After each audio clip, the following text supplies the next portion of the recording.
Oh, chers frères et sœurs africains, je pense que nous avons un très grand problème en Afrique. L'Afrique est malade de ses fils. L'Afrique est malade de ses présidents. Remarquez que si les choses ne marchent pas en Afrique, on peut citer d'autres personnes. On peut citer des étrangers. Mais d'abord, remarquez que c'est nous-mêmes, Africains, qui ouvrons les portes et les fenêtres pour que ces étrangers-là puissent entrer et nous faire ce qu'ils sont en train de nous faire aujourd'hui et ce qu'ils nous ont toujours fait. L'Afrique est malade. Et je pense que la jeunesse africaine aujourd'hui doit être très consciente et faire un sursaut patriotique dans tous les pays d'Afrique. Se lever, sans mâcher les mots, se lever et bousculer les choses d'une manière forte. Sinon, c'est fini. L'Afrique sera enterrée pour toujours. Je le dis pourquoi? Parce que remarquez, il y a maintenant cette maladie qui est en train de balayer l'Afrique. Plus que le virus, le coronavirus, la maladie du troisième mandat. La maladie du troisième mandat. Je ne sais pas comment l'homme africain raisonne. Comment un politicien africain raisonne. Un homme qui devient président, qui ne tient pas compte de la constitution de son pays. Mes chers amis, ne confondez pas. Nous ne sommes pas dans la forêt, en brousse, chez les animaux, les sauvages. Une république, c'est-à-dire il y a les lois qui sont là. Et au-dessus de toutes ces lois-là, donc la règle de jeu, il y a la loi mère qui est la constitution. Et c'est ce qui fait d'un pays une république. C'est-à-dire nous devons jouer le jeu en conformité avec la loi. Mais si aujourd'hui il y a un grand chaos en Afrique, c'est parce que nous avons des irresponsables. Nous avons des irresponsables, des politiciens qui méritent, en tout cas, de la chicotte. Des politiciens africains méritent vraiment d'être bousculés, violemment même. Sinon, l'Afrique va être effacée de la carte. Remarquez aujourd'hui, cette maladie-là, qui est une forte maladie, plus que le virus, plus que le coronavirus, est en train de revenir partout. Le troisième mandat. Les présidents africains, des égoïstes, des gens, une fois qu'ils sont au pouvoir, ne veulent jamais abandonner le pouvoir, bien qu'ils sont en train de faire le mal, bien qu'après avoir échoué, ce n'est qu'en Afrique là où on voit une personne donc qui fait fi de toutes les lois du pays, qui se prend pour un plus que Dieu, qui veut rester là-bas indéfiniment et infiniment. C'est-à-dire, le pays lui appartient maintenant, ça appartient à sa famille. Ça, c'est la jungle. Le troisième mandat. Remarquez, l'Afrique n'avancera pas, chers Africains, si nous-mêmes, Africains, nous refusons de nous impliquer violemment même dans cette histoire. Regardez un pays comme le Cameroun, avec Paul Biya. Paul Biya est au pouvoir, ça fait plusieurs décennies. Il est là. Et regardez le Cameroun. Ce n'est pas un pays développé. Les richesses du Cameroun sont pillées réglementairement et amenées en Occident. Et le même Paul Biya est en train de jouir du soutien de la France. C'est-à-dire, si les Camerounais sont ce qu'ils sont devenus aujourd'hui, c'est-à-dire pauvres, sans avenir, avec un président qui ne veut pas abandonner le pouvoir, bien qu'il ait en fait trop de déboires, il a le soutien d'un pays qu'on appelle France. C'est-à-dire la vie d'un Français vaut plus que la vie d'un Camerounais. C'est-à-dire, monsieur Paul Biya est là, non pas pour servir les Camerounais. C'est-à-dire, il est prêt, comme il a toujours fait, à mettre le Cameroun sans dessus-dessous, à appauvrir le peuple camerounais pour servir la France, servir les Français. C'est pas possible. Regardez au Tchad, avec Idriss Déby. Le monsieur est là, dictateur confirmé. Détournement des fonds. Des massacres. Idriss Déby est là, ça fait beaucoup d'années. L'homme ne veut pas bouger. Il a pris la constitution du Tchad, il a mis ça sous ses pieds. C'est-à-dire, le Tchad, c'est devenu maintenant donc son bien privé. Le monsieur ne veut pas partir. Bien qu'il y ait la pauvreté au Tchad, le sous-développement, les Tchadiens même manquent parfois de nourriture. La plus grande pauvreté. Mais le monsieur ne veut pas partir. Il est là, insensible à la misère des Tchadiens. Vous allez au Gabon. Il est là, le monsieur malade, Ali Bongo. Bien que frappé d'une paralysie, le monsieur là n'a pas tous ses sens en lui là. Il n'a pas tous ses sens. Mais le monsieur reste là, il ne veut pas partir. Messieurs, ça ne se fait nulle part si c'est en Afrique, si ce n'est pas en Afrique. Le pétrole des Gabonais, c'est devenu la propriété privée des Français. C'est-à-dire, mieux vaut que les Gabonais combattent, qu'ils restent affamés dans le désordre des troubles politiques. Donc, un peuple qu'on est en train de bloquer, qu'on a réussi à bloquer par une famille, par un homme, très égoïste, plus égoïste que Satan même. Donc, les Gabonais n'ont plus où donner de la tête. Allez en Guinée, Conakry. Alpha est là. Le Guinéen Alpha Condé. Professeur Alpha Condé, le fameux professeur. Je l'ai suivi là quand il parlait aux étudiants, quand il était dans l'opposition même, quand il disait de bonnes choses. On avait l'impression d'avoir quelqu'un qui a sa tête sur ses épaules. Quelqu'un qui pense convenablement. Il a goûté au pouvoir seulement. Monsieur Alpha Condé maintenant ne veut plus partir. Il a tripoté la constitution de la République de Guinée-Conakry. Donc c'est-à-dire la constitution n'existe plus. Il a remplacé la constitution. Tout le mal qu'il disait des autres politiciens. Et maintenant, Alpha Condé est en train de le faire. Il est maintenant dictateur confirmé, sans même honte, ni avoir froid aux yeux. Et la Guinée a beaucoup de richesses sous son sol. Il y a de l'uranium même, bauxite. On peut compter beaucoup de choses. Il y a de l'or. Monsieur reste là avec le soutien de la France.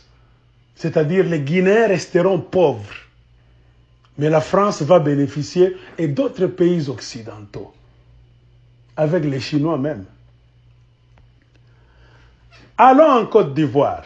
Alassane Ouattara, après avoir menti, tournoyé en rond, il a prouvé que c'était malhonnête.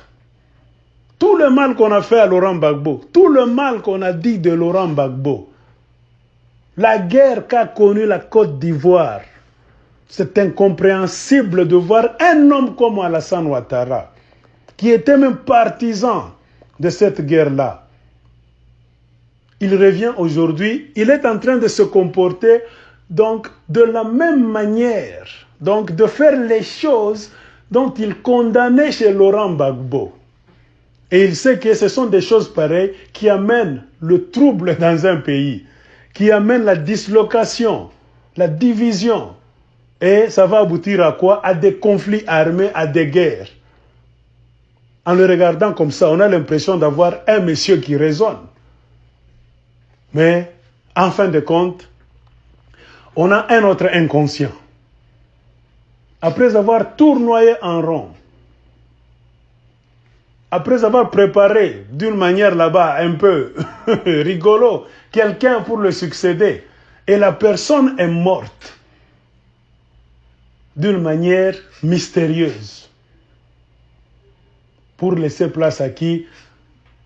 À Alassane Ouattara, le dictateur de la Côte d'Ivoire. Il veut revenir. Donc, voyez des hommes qui n'ont même pas honte de se contredire, qui n'ont même pas honte, donc, de fouler leurs paroles aux pieds, qui n'ont même pas honte de regarder les Africains en face. Ces inconscients. Chers Africains, il est temps de faire quelque chose. Il est vraiment temps de faire quelque chose. Allez au Rwanda, Paul Kagame est là. Il est venu avec beaucoup de bruit. D'abord, il est venu au pouvoir avec l'aide des anglo-saxons. Les anglo-saxons qui voulaient contrôler l'Afrique centrale, qui par tradition est le carré de la Belgique et de la France. Comme les anglo-saxons, c'est-à-dire les Américains, les Anglais voulaient prendre possession de cela. Ils ont trouvé qui? Paul Kagame. Ils l'ont armé jusqu'aux dents. Kagame est venu créer la plus grande catastrophe de l'histoire de l'humanité en Afrique centrale, la région des Grands Lacs. Et vous avez entendu parler du génocide du Rwanda, dont les vérités au pluriel sont jusqu'aujourd'hui renversées, cachées, donc hypothéquées. Kagame est devenu président. Malgré tout le mal qu'il disait des autres qui ont dirigé le Rwanda avant lui, l'homme a tripoté la constitution. Il va aux élections là-bas, il gagne. Lui qui est partisan, donc d'une minorité, 10%, donc de l'ethnie de 10%, il gagne avec des scores là-bas à la soviète, de 90%. Il change la constitution. Avec le règne de la terreur, il est là et jusqu'en 2030, 2039, monsieur sera toujours au pouvoir. C'est ça, un président africain. On peut faire un petit tour. Allons au Sénégal. C'est en train de venir, mes chers amis. Macky Sall, là, que vous regardez, il est en train d'emboîter le pas des autres présidents, là. Parce que Macky Sall et Ouattara, ce sont les deux valets de la France en Afrique de l'Ouest. Remarquez pourquoi Macky Sall a changé. Donc, il a effacé le poste de Premier ministre au Sénégal pour créer le poste de vice-président, qui en réalité n'existe pas. Et remarquez aujourd'hui, c'est Macky Sall qui contrôle tout. Et il est en train de vous dire de bonnes choses. Les élections au Sénégal, ça aura lieu d'ici peu. Et vous allez voir, Macky Sall va rester encore. Tout ça pourquoi? Il est parmi les gens qui sont décidés à travailler pour la France, contre les Africains, contre leurs propres frères. Chers amis africains, la liste est longue. On peut vous citer des présidents inconscients, des présidents idiots, qui nous ont plongés dans le règne de présidents fainéants, qui fait que nous mourons par la famine, des crises économiques, par des troubles donc, dans la société, par des guerres importées par ces gens-là, ces inconscients. C'est-à-dire, sans leur dire absolument rien, ils sont là. Regardez au Congo démocratique, qui n'est que démocratique que de nom. La République a démocratisé du Congo. Il y a le chaos jusqu'à aujourd'hui. Pourquoi Kabila est toujours là en train de tirer les ficelles dans le noir, bien qu'ayant donné à Félix Tshisekedi une présidence sans pouvoir. Tout ça au terme de quoi? Des négociations, de la mafia, la tricherie. C'est-à-dire, remarquez l'Afrique. Tout est pourri. Vous allez au Congo-Brazza, j'ai dit, Denis Sassou Nguesso, le pétrole de Brazzavillois, des Congolais de Brazzaville, le pétrole de Pointe-Noire, ça n'appartient pas aux Congolais. C'est le pétrole de la France. C'est-à-dire c'est la France qui a le droit de regard. C'est la France, les Français qui se réjouissent de ce pétrole-là. Et Denis est là, trempé dans des corruptions, la magouille de haut niveau. Il a déjà acheté des villas comme ce n'est pas possible, des châteaux en France et dans beaucoup de pays. Il a volé des millions et des millions, cachés dans des banques à l'étranger. Il est là, impassible, en train de regarder les autres, nos frères africains, croupir dans la misère la plus noire. Alors, c'est ce que moi je veux vous dire maintenant, chers frères africains. Qu'est-ce que nous allons faire? Moi, je pense que nous, Africains, nous devons nous réveiller. Et en plus de nous réveiller, nous devons nous lever. Car il faut dire non à cette rhétorique de présidents africains qui nous disent que non, la démocratie à l'européenne, tout ça, nous avons notre forme de démocratie. Ça, c'est faux. Il n'y a pas de démocratie à l'européenne, démocratie à l'asiatique, je ne sais pas, démocratie à l'africaine. Ça, c'est faux. La démocratie est une. La démocratie est une. Et remarquez que les pays qui ont pratiqué la démocratie, véritablement, honnêtement, ce sont des pays là où il y a la paix, et ce sont des pays qui ont connu le progrès social et le développement. Remarquez, regardez autour de vous. Car comment voulez-vous faire progresser votre pays? Comment voulez-vous avancer dans quoi que ce soit si le pays n'est pas dirigé démocratiquement?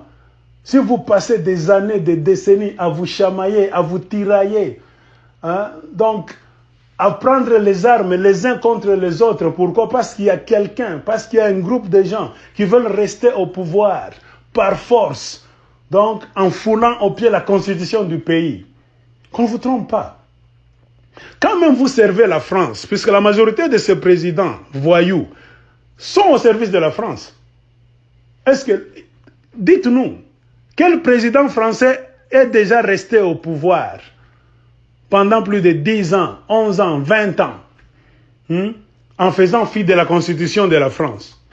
Mais ils viennent vous tromper, vous soutenir dans le mal, et vous acceptez ça. Non, vous n'êtes pas des patriotes, vous n'êtes pas des panafricanistes.